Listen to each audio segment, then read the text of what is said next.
and so we're ready to play ball. PLU is going to take the field as the home team. Matt, you got our umpires today. What are we looking at from them? Behind the plate, we have Russ Waterman. At first base, Eric Holden. And in third base is going to be Colin Price. So those will be our umpiring crew for the game today. And if you were able to tune in for Game 1, you'll notice only two small changes.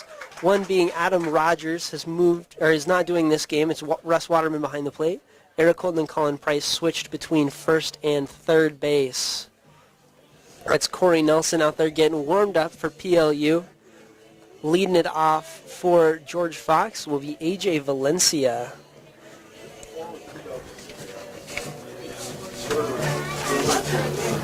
Valencia on the year, a .325 hitter. He's slugging .404 with an on-base percentage of .411, about what you'd expect from a leadoff guy. And as we look down there, Valencia not a real big guy, so he's, he fits the mold, it seems, of one of those shorter, speedier leadoff hitters. Going to use his speed to get on base, going to use his patience to get on base, Matt. That's what we can expect, and it should be an interesting matchup. We got two lefties on the bump today. Obviously, in Game 1, we had two right-handers going on it, so it'll be a pair of southpaws facing off here in the second game. It's interesting to see how coaches will really respond to that with their lineups. Seeing if, they're going to put in a righty where a lefty would be.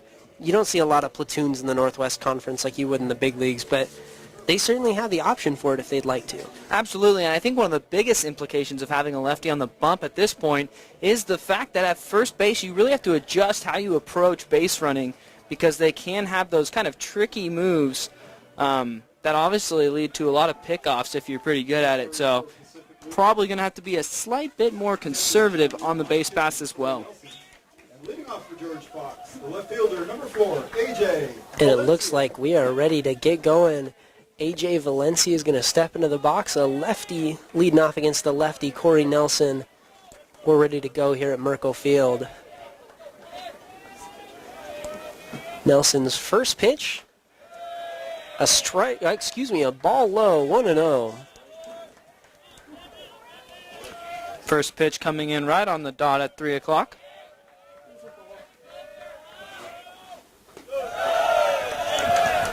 Now 2-0 to Valencia.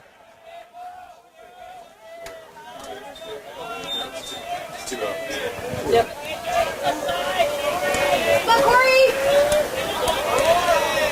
Nelson needs to work his way back into this count a little bit. That one's up high, 3-0. Valencia, not a guy you want to let on the base pass. He's stolen 13 bags this year, only been caught 3 times.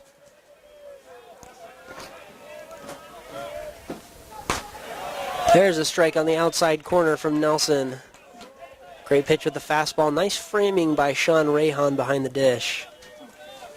And if this game goes anything like the first, pitch counts will be important late in the ball game. And there's ball 4.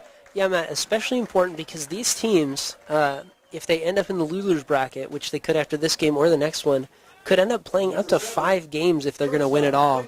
And that's tough. It's a lot of ball games, and coming out of that losers bracket, every game's a must-win. So there's a little bit more pressure, and every pitch, every at-bat counts a little bit more. So it's nice to have that cushioning of being in the winners bracket.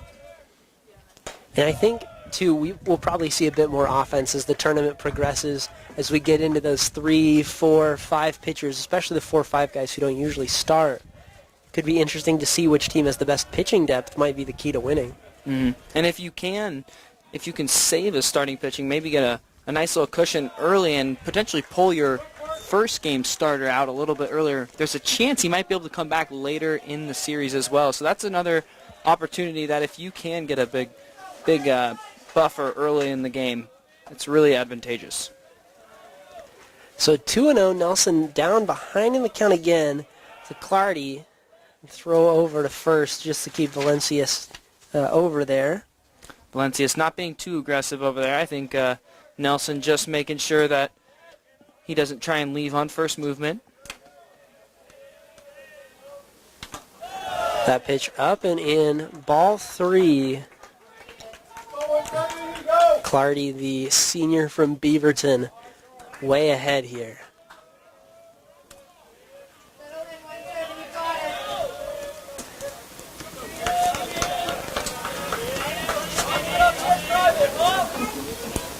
Nelson peeking over at Valencia.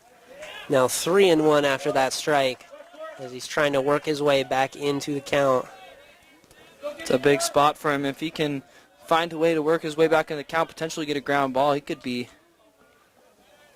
in good shape as far as the inning's concerned. Nelson throwing over again.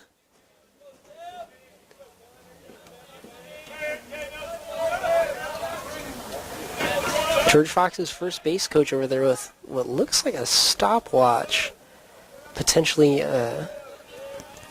timing the throws over or something along those lines. Probably trying to get pop-to-pop time of when it hits the catcher's glove and how fast he gets back to the rubber and how fast the pitcher is to the plate too. Maybe trying to get a hang on that pitcher's rhythm as Nelson now has walked his second straight batter. And it looks like PLU already getting somebody up over there. They certainly would not like to do that. Sean Rayhon did a nice job framing that one, but the Ross Waterman didn't like it.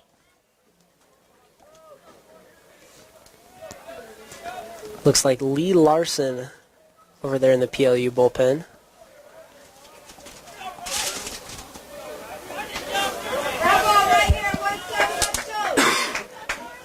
So runners on first and second, nobody out for Andrew Reichenbach. First pitch from Nelson, that one low, 1-0. And so far, Nelson really just needs to attack the zone. Obviously, George Fox not really doing much to have offensive production other than just kind of being patient at the plate. It looks like PLU is going to head out for a quick visit at the mound, maybe making a slight mechanical adjustment. It's possible Nelson's nervous. This is a very important tournament, a very important game. So maybe trying to calm him down, see what's going on there. Most likely this will be the end of the road for either of these teams if they're not able to make it out as conference champions, sorry. And if they are able to win the conference championship, there's potential for them to be placed in the Spokane Regional of the Division III baseball tournament. Whitworth is hosting that tournament over at Avista Stadium, home of the Spokane Indians. So there is potential for a close regional where fans could come out and watch of any of these four teams if they can take the Northwest Conference tournament, which we're really looking forward to. It should be some very fun games to announce and to watch. 1-0, now 2-0.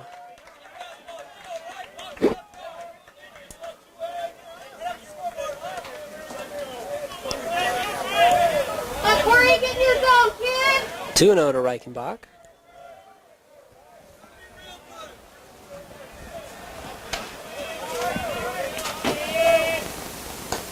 Now 3-0.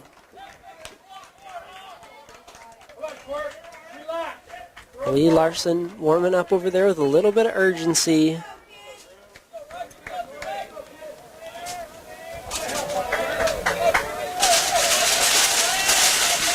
No one really being held on the base pass.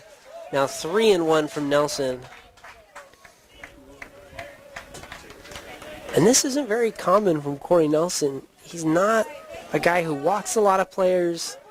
Usually, I mean, he's going to throw it where guys can hit it and let his defense make some plays, but it's kind of uncharacteristic. Ball 4 there. His third straight walk on a third straight 3-1 count. And George Fox has the bases loaded without having to take the bat off their shoulders. Yeah, I mean, it's really a simple game plan for them, I guess, at this point. A lot of patience at the plate. Force Nelson to come with a couple of strikes before you really put any swings on the ball.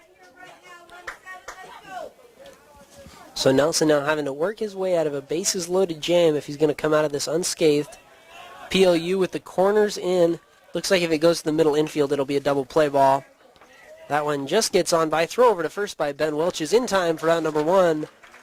But Valencia comes in to score for George Fox, and it's 1-0 Bruins. A little bit surprised that he's swinging on first pitch there after, he throws 9 balls in 12 pitches, but he's able to at least push 1 run across for the Bruins. And so 5-hole hitter Jake Thrawn steps up with one out. Guys on second and third. Single likely scores 2. First pitch from Nelson, a ball inside. Russ Waterman looks like he's got a bit of a hitter's zone right now. Corey, you got this, kid. And sometimes when you've been struggling to at least attack the zone and hit the zone, it's a little bit more difficult to work those edges and get those calls. And there's a strike on the check swing by Thrawn. 1-1.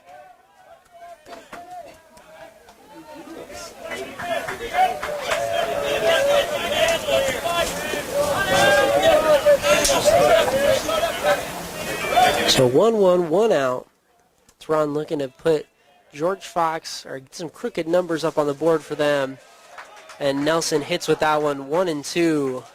The one challenge, of course, Nelson has right now is there is no force either at the plate or at second. But I'm sure the Lutes would trade in out for a run at this point. They trust their offense a little bit, it appears. Corner still playing in. 1-2, fouled back into the net.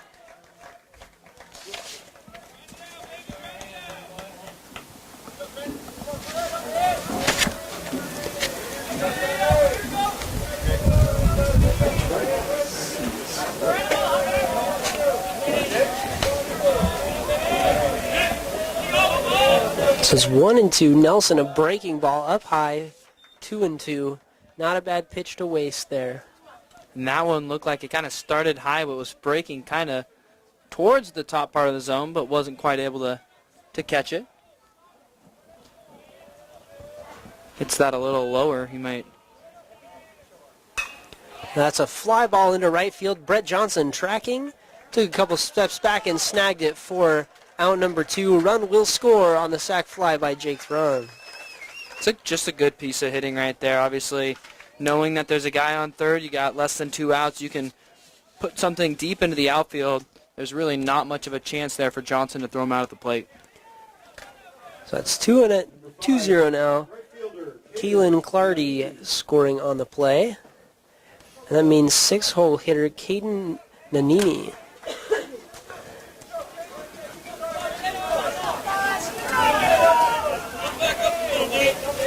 Two outs for Nelson. First pitch up high for a ball. Nanini leading George Fox in home runs this year. He's got 5 on the season.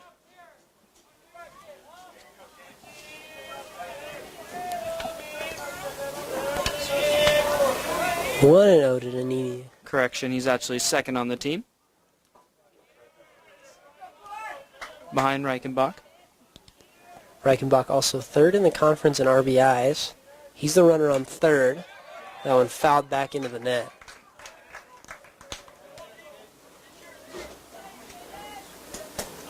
Corey Nelson second in the conference in wins so far with 6 of them. He's behind 4 guys who are tied for first there. Wells and Moreland of George Fox, Kingma of Whitworth, and Newman of Linfield. Swung on and missed. Strike 2. Sean Rahan doing a nice job not letting that one get too far. That breaking pitch having a ton of movement on it. Kind of fooled Nanini at the plate. Great 1-1 pitch there. Especially from Nelson, who'd been early in the inning struggling to kind of find the zone. Really trusting in that breaking ball, even in the count. Nelson up 1-2. There's a ground ball. That one hit hard but foul down the left field side. That just escaped the grasp of Marty Hunter down there in the third base coach's box. Hunter's in his 9th season coaching the Bruins.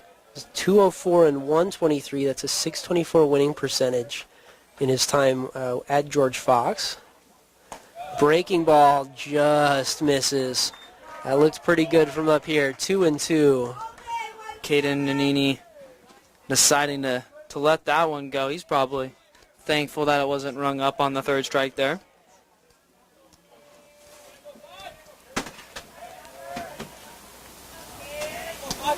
Two to Nanini. Fly ball into deep right center field.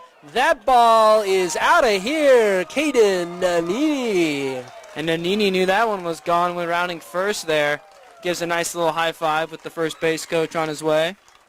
Good piece of hit and really going with the pitch there. Outside corner, driving it over that tall right field wall. And the George Fox bench fired up, getting some momentum early. If you're a Bruins fan, you love to see that. So all three of those early walks coming around to score unhurt the Pacific Lutheran Lutes. Nelson's first pitch to Connor Newell, a ball, 1-0. Nelson will hopefully settle down here for the Lutes and get back on track here. 1-1 now. Nice fastball strike by Nelson. And it looked like that hit also kind of went with the wind, the flag blowing towards that right center field. The 1-1 Newell, breaking ball, strike two, 1-2. Again, there's that 1-1 breaking ball. It's got some good movement on it. The 1-2 pitch. Line drive into left field for a base hit. Newell rounds first hard, but will return there with a 2-out single. George Fox almost batting around here. Clay Mott, the 8-hole hitter, is going to step up. Number 26, third baseman, Clay Mott. So a 2 outs, a runner on first. Mott, a University of Portland transfer, looking to keep the rally going. There's a pitch, 0-1 with the fastball strike.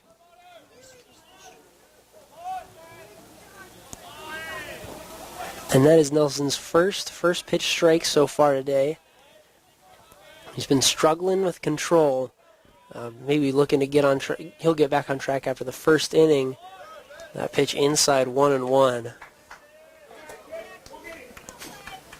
Lee Larson has slowed his pace over there in the PLU bullpen. He's still warming up, but he was with some urgency earlier when Nelson was struggling to find the zone at all. There's a ground ball over to short. Welch has it throw to second in time for out number 3. George Fox puts up 4 runs in the first inning on just 2 hits. We're headed to the bottom of the first. PLU's got some make-up work to do. You're watching the Lutes and the Bruins here on WhitworthPirates.com.